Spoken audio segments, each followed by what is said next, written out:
Madam Deputy Speaker, I rise to speak in support of the bill that was recently introduced by the member for New England, put to the House, a bill to end Australia's reckless commitment to net zero by 2050.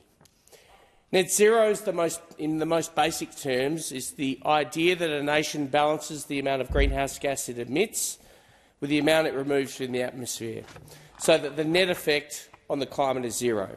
It sounds neat, even noble, but in practice, net zero is a costly illusion, a political slogan masquerading as science, imposed without honesty and absent realism. Since its adoption, Australia's commitment to net zero has delivered nothing but pain to the Australian people. It's driven up the cost of power, destroyed manufacturing and gutted regional communities, while doing nothing, absolutely nothing, to change the globe's climate. Australia contributes just over 1% of global emissions, 1%. Yet this government behaves as though Canberra holds the planet's thermostat. Meanwhile, China, India, Indonesia are building hundreds of new coal-fired power stations. Together they account for almost half of global emissions. They are not stopping. They're not slowing down. And yet Labor persists with this ideological crusade, punishing Australians for the sins of other nations. Madam Deputy Speaker, net zero has become a moral vanity project for those who can afford it and an economic catastrophe for those who cannot. It's easy to preach climate virtue from an inner-city office. It's much harder to pay the power bill on a farm or keep the lights on a small workshop in regional Australia. Everywhere I go across my electorate, people are telling me the same thing. Their power bills are crippling them, businesses are closing, farmers are furious at the destruction of their country for wind and solar projects that tear up paddocks, divide neighbours and desecrate landscapes that our families have cared for generations.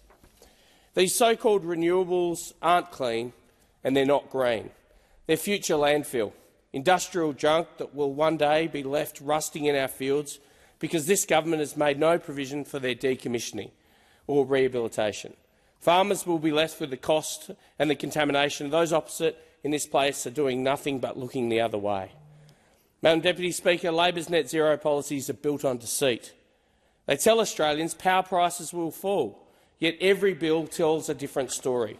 They claim jobs will grow, yet we're watching our heavy industries collapse. They promise energy security, yet they are shutting down the very power station that keep the lights on. Through the safeguard mechanism, the capacity investment scheme and a web of green subsidies and taxes, the government is transferring billions of dollars from hard-working Australians to foreign-backed renewable companies.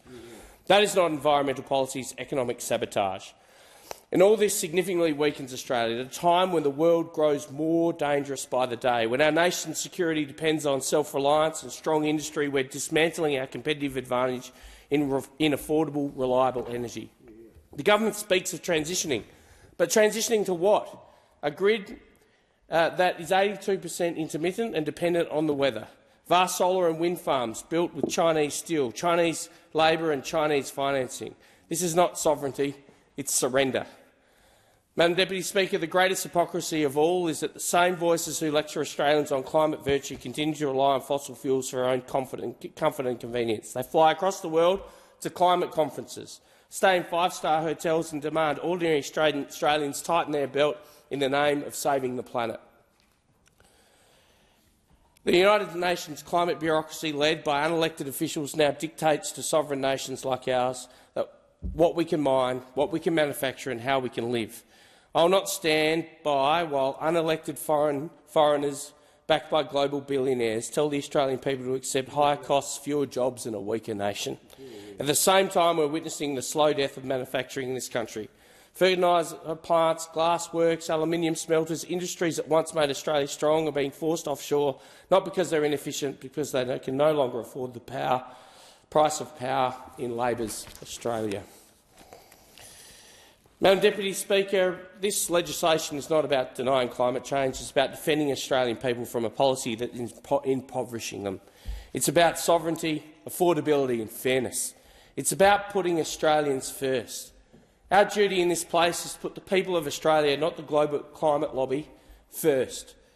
Our responsibility is to ensure affordable power, secure jobs and a strong nation. Net zero has failed economically, strategically and morally. The House must have the courage to end Can I it. call